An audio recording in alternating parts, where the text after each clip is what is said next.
Hello, I hope you guys are doing well. 12th fail मैंने एक बार फिर से देखी है कल, और मैं आपसे ये शेयर करना चाहूँगा कि सेकंड टाइम जब मैंने देखी पिक्चर तो मेरे ज़्यादा आंसू आए, और ये भी आंसू बड़े आई थिंक बहुत ही दिलचस्प किस्म के आंसू हैं।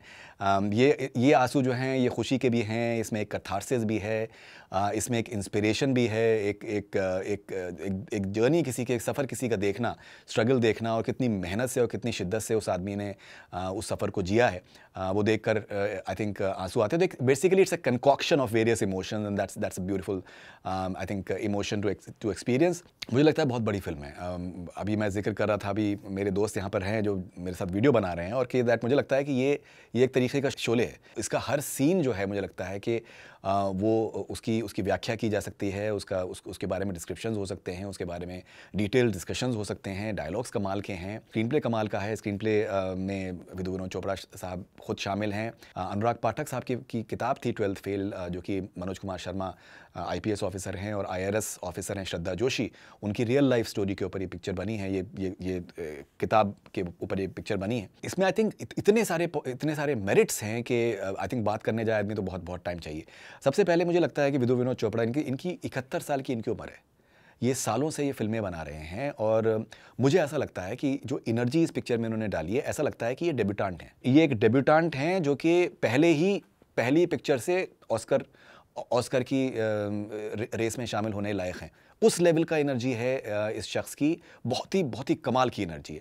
किसी तरीके से इसमें कोई टायर्डनेस नहीं है, ज़बरदस्त एम्बिशन है और बहुत ही ज़्यादा पैशन है। तो ये पैशनेट तो ये हमेशा से थे, और मुझे थोड़ा सा इनके मैं आपको ऑनेस्टली बताऊं, इनके इंटरव्यूज़ में मुझे बहुत मज़ा आता है, बिकॉज ये बहुत ही बेबाक आदमी हैं और ये खुल के बोलते हैं, तो आपको इंटरव्यू में आपको रिस्पॉन्स मिलना आपको लाजमी है। एज अ प्रोड्यूसर मैंने बहुत इनकी रिस्पेक्ट करी है, लेकिन परिंदा के बाद से इन्होंने कोई बहुत ही substantial film as a director इन्होंने नहीं बनाई थी। प्रोड्यूसर की हैसियत से सभी को पता है कि 3 इडियट्स हुआ, मुन्ना भाई, लगे रहो, PK, बहुत सी इन्होंने कमाल की फिल्में इन्होंने बनाई हैं जो कि बहुत बड़ी हिट्स हुई हैं। लेकिन एज अ डायरेक्टर ऐसे आके एक पिक्चर बनाना, और ना सिर्फ बनाना बट इतनी कमाल की पिक्चर बनाना, ये hats off to him. Editor भी हैं पिक्चर के, एडिटिंग बहुत ही शार्प है, और मुझे लगता है कि शार्प एडिटिंग बहुत ज़रूरी है।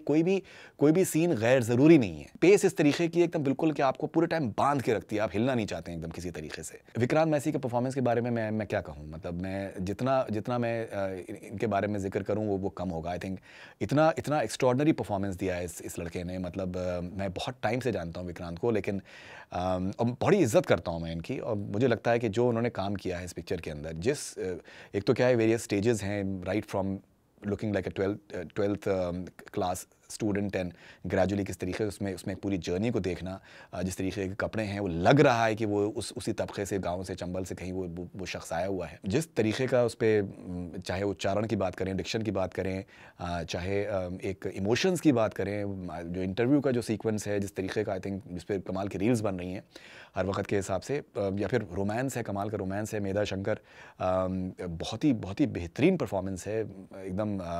सबसे आई थिंक किसी भी अच्छे परफॉर्मेंस की खासियत ये होती है कि वो सादा होता है, सिंपल होता है, और इसमें कुछ वो ओवरडू करने की कोशिश नहीं कर रही हैं। इसमें मुझे लगता है डायरेक्टर का भी हाथ होगा डेफिनेटली, और बहुत ही एक सिंपल तरीके से चार्म करने की कोशिश कर रही हैं। कोई भी एक एक्स्ट्रॉर्डनरीली खूबसूरती का यूजेज, या फिर कोई उन सब आई थिंक टूल्स का यूजेज नहीं है।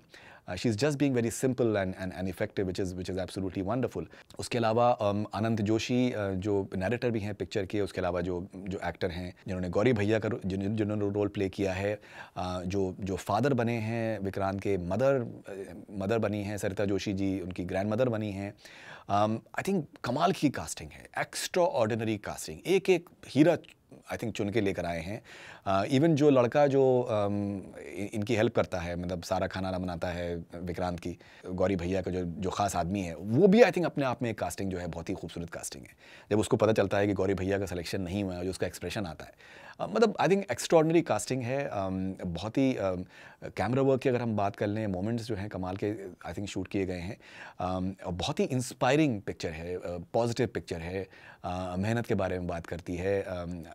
इम्पॉर्टेंट चीज़ ये सामने बयान करती है कि आप किसी भी तबके से आएँ, आप छोटे से छोटे तबके से आप आएँ, गरीब घर से भी अगर आप आएँ, तो आप ख्वाब अपने अचीव कर सकते हैं, बिकॉज आप में because you value your achievement. आपके अंदर एक जो प्रिविलेजेस आपको मिल जाती हैं, आसानी से चीज़ें जो बहुत से बच्चों को मिल जाती हैं, वो ना मिलना एक तरीके से वो एक बेनिफिट हो जाता है। सो कमाल की पिक्चर है। मैंने तो 2 बार देख ली है, मुझे लगता है कि अगर मैं एक बार और भी देखूँ और उसके बाद भी देखूँ मैं देख सकता हूँ। ये आप ज़रूर देखिए, ऑनलाइन अवेलेबल है, OTT पे आ चुकी है। और ये एक बहुत ही इंस्पायरिंग पिक्चर है एंड मुझे लगता है कि सारे अवार्ड्स, आई थिंक अवार्ड्स की इज्जत बढ़ जाए अगर ये इन इस पिक्चर को ये अवार्ड दिए जाएं, जितने भर भर के दे सकें।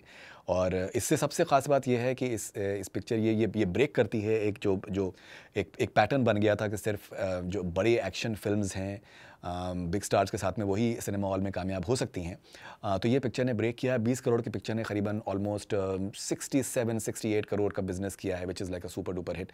सो ये एक वो भी एक बहुत I think burst of fresh energy रहेगा छोटी फिल्मों के लिए। तो आपके क्या व्यूज़ हैं 12th फेल के बारे में, हमें ज़रूर बताइएगा and will be waiting for all your thoughts and comments. This Faridoon Shahryar for Connect Cine. Stay connected.